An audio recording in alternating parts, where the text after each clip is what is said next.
ఈరోజు అనేక మంది అనేక విషయాలు చెప్పడం జరిగింది.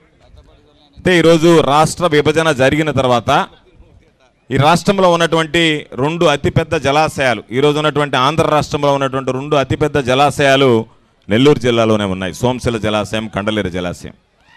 అయితే సోమశిల జలాశయానికి సంబంధించి మా పక్క ఉన్నటువంటి రైతులు అనేక సందర్భాల్లో చెప్తారు, కాలమానాన్ని కొలవడానికి మనం ఏ విధంగా అయితే క్రీస్తు శకము క్రీస్తు పూర్వం అని పిలుచుకుంటారో, రైతులు కానీ ప్రజలు కానీ రాజశేఖర రెడ్డి గారి యుగం చూసిన తర్వాత ప్రాజెక్టులకు సంబంధించి మాట్లాడుకోవాలి అంటే రాజశేఖర రెడ్డి గారికి ముందు, రాజశేఖర రెడ్డి గారి శకం, రాజశేఖర రెడ్డి గారి తరువాత అని మాట్లాడుకోవాల్సినటువంటి పరిస్థితి. అటువంటి నేపథ్యంలో సోమశిల జలాశయానికి సంబంధించి 78 టీఎంసీల సామర్థ్యం ఉన్నటువంటి సోమశిల జలాశయంలో కనీసం 36 టీఎంసీలు చంద్రబాబు నాయుడు నిలుపలేకపోయాడు.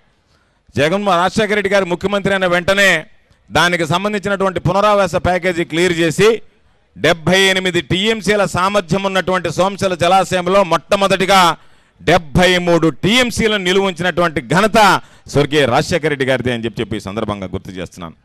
ఆ తర్వాత పెన్నార్ డెల్టా మోడరైజేషన్ కోసం అడిగితే ఆయన సంగం బ్యారేజ్, నెల్లూరు బ్యారేజీలకు సంబంధించి ఆ రోజుల్లో ఆయన పునాది వేస్తే ఆయన రెక్కల కష్టం మీద వచ్చినటువంటి కాంగ్రెస్ ప్రభుత్వం కానీ ఆ తర్వాత వచ్చినటువంటి తెలుగుదేశం ప్రభుత్వం కానీ ఎక్కడా పట్టించుకున్నటువంటి దాఖలాలు లేకపోతే మరలా తిరిగి మన నాయకుడు జగన్మోహన్ రెడ్డి గారు ముఖ్యమంత్రి అయిన తర్వాత కరోనా కష్టకాలంలో కూడా పనులు పూర్తి చేసి 2022 సంవత్సరంలో దానిని రైతులకు అంకితం చేసినటువంటి ఘనత మన నాయకుడు జగన్మోహన్ రెడ్డి గారిది అని చెప్పి సందర్భంగా గుర్తు చేస్తున్నాను.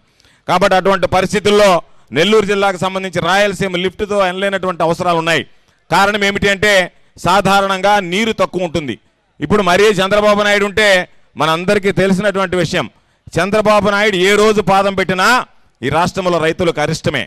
అతివృష్టి అనావృష్టి తప్ప రైతు అనేటువంటి వాడు ఏ రోజు కూడా సంతోషంగా ఉండేటువంటి పరిస్థితి కనిపించదు. అటువంటి నేపథ్యంలో ఈరోజు తక్కువ నీళ్లుంటే పంటల రైతులు ఎన్ని చెప్పినా సరే వర్షాలు పడతాయి, నీళ్లు వస్తాయి, చూద్దామని చెప్పి పంటలు వేసుకుంటారు. ఆ పంటలు వేసుకున్నటువంటి నేపథ్యంలో ఈరోజు చివరి ఆయకట్టుకు పాపం ఏదైనా 3-4 తడులకు నీళ్లు లేక పంటలను వదిలేయాల్సినటువంటి దుస్థితి ఏర్పడుతుంది. రెండు విధాల పంటకు పెట్టినటువంటి ఖర్చు రాక నష్టపోయేటువంటి పరిస్థితి ఉంటుంది. అందుకనే జగన్మోహన్ రెడ్డి గారు చెప్పినట్టుగా రాయలసీమ లిఫ్ట్ ఇరిగేషన్ నుంచి మన అవసరాలకు మనం నీరు తరలించుకుని రాగలిగితే రైతులకి ఇన్సూరెన్స్ లాగా ఉపయోగపడేటువంటి పరిస్థితి ఉంటుంది అనేటువంటి దాన్ని ఈరోజు నెల్లూరు జిల్లా రైతాంగం గమనించారు కాబట్టి, దాని మీద దృష్టి పెట్టారు కాబట్టి ఈరోజు నెల్లూరు జిల్లా రైతాంగంలో కూడా చైతన్యం ప్రారంభమైంది. ఎక్కడైనా సరే ఒక విషయం మీద నిరసన ప్రారంభమైంది, ప్రజల్లో చైతన్యం ప్రారంభమైందంటే చంద్రబాబు నాయుడుకు వణుకు పుడుతుంది. వెంటనే చంద్రబాబు నాయుడు, నేను నాతో పాటు ఉన్నటువంటి మా ఎమ్మెల్సీ చంద్రశేఖర్ రెడ్డి, విజయ్ కుమార్ రెడ్డి గారు, రామ్ కుమార్ రెడ్డి గారు, సంజయ్ గారు అందరం కలిసి సోమశిల జలాశయానికి వెళ్తాము అంటే మేము చూసి, అయ్యా రేపు రాయలసీమ లిఫ్ట్ ఇరిగేషన్ ఆగిపోతే దీని గతి ఏంది అని చెప్పి మాట్లాడతాము అంటే మమ్మల్ని ఇళ్ల దగ్గర అరెస్ట్ చేశారు. మరలా కండలేరు దగ్గరికి పోతే 4 గంటలు కూర్చోబెట్టి వర్షం వస్తే లేచిపోతారులే అని చెప్పి నవ్వుకున్నారు. వర్షం వచ్చినా సరే రైతు అనేటువంటి వాడు లేకుండా కూర్చుంటే వెంటనే మమ్మల్ని అరెస్ట్ చేసుకెళ్ళి మా మీద కేసులు పెట్టారు. కాబట్టి కేసులకి ఇప్పటికే జైలుకు పోయి వచ్చినటువంటి వాళ్ళం, మహా అంటే ఇంకోసారి జైలుకి పోతాం తప్ప కేసులకి అరెస్టులకి భయపడేటువంటి పరిస్థితి ఉండదు అనేటువంటి విషయాన్ని ఈ సందర్భంగా తెలియజేస్తున్నాం.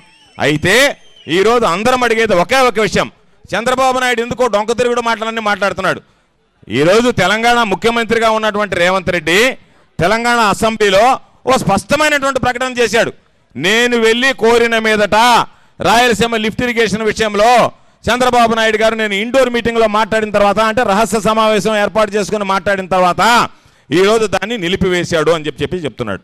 చంద్రబాబు నాయుడు సమాధానం చెప్పాల్సింది, నువ్వు రేవంత్ రెడ్డి మీరిద్దరు కలిసి మాట్లాడుకొని నీ స్వార్థ ప్రయోజనాల కోసం ఈ రాష్ట్ర రైతుల ప్రయోజనాలు తాకట్టు పెట్టినటువంటి మాట వాస్తవమా కాదా అంటే దానిని పక్కన పెట్టి 20 టీఎంసీలతో ఏమవుతుందని చెప్పి రైతుల్ని అవమానపరిచేటువంటి విధంగా మాట్లాడుతున్నాడు.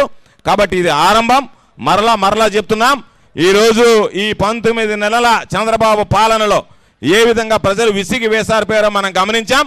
ఏ రోజు జమిలీ ఎన్నికలు వస్తాయా, సాధారణ ఎన్నికలు వస్తాయా, ఏ రోజు ఈ రాష్ట్రంలో ఎన్నికలు వచ్చినా సరే సూర్యుడు తూర్పున ఉదయిస్తాడు, పడమట అస్తమిస్తాడనేటువంటిది ఎంత వాస్తవమో వైఎస్ఆర్ కాంగ్రెస్ పార్టీ తిరిగి అధికారంలోకి రావడం, జగన్మోహన్ రెడ్డి గారి తిరిగి ముఖ్యమంత్రి కావడం ఖాయమనేటువంటి విషయాన్ని ఈ సందర్భంగా మనవి చేస్తూ, ఈరోజు అనేక రకాలైనటువంటి ఇబ్బందులు పెట్టిన పోలీసులు అన్ని విధాలా కూడా ఈరోజు వీటికి సంబంధించినటువంటి అనుమతులు నిన్న సాయంకాలం వరకు వస్తామా రాలేమా అనేటువంటి ఆందోళనలో ఉన్నా సరే చివరి నిమిషంలో ఇచ్చినా సరే దీనికి సంబంధించినటువంటి ఏర్పాట్లు పూర్తి చేసి ఇంత పెద్ద ఎత్తున తరలి వచ్చినటువంటి రైతాంగ సోదరులందరికీ పేరు పేరున చేతులు జోడించి హృదయపూర్వకమైనటువంటి ధన్యవాదాలు తెలియజేస్తూ ఈరోజు మనం పోరాటం ప్రారంభించాం.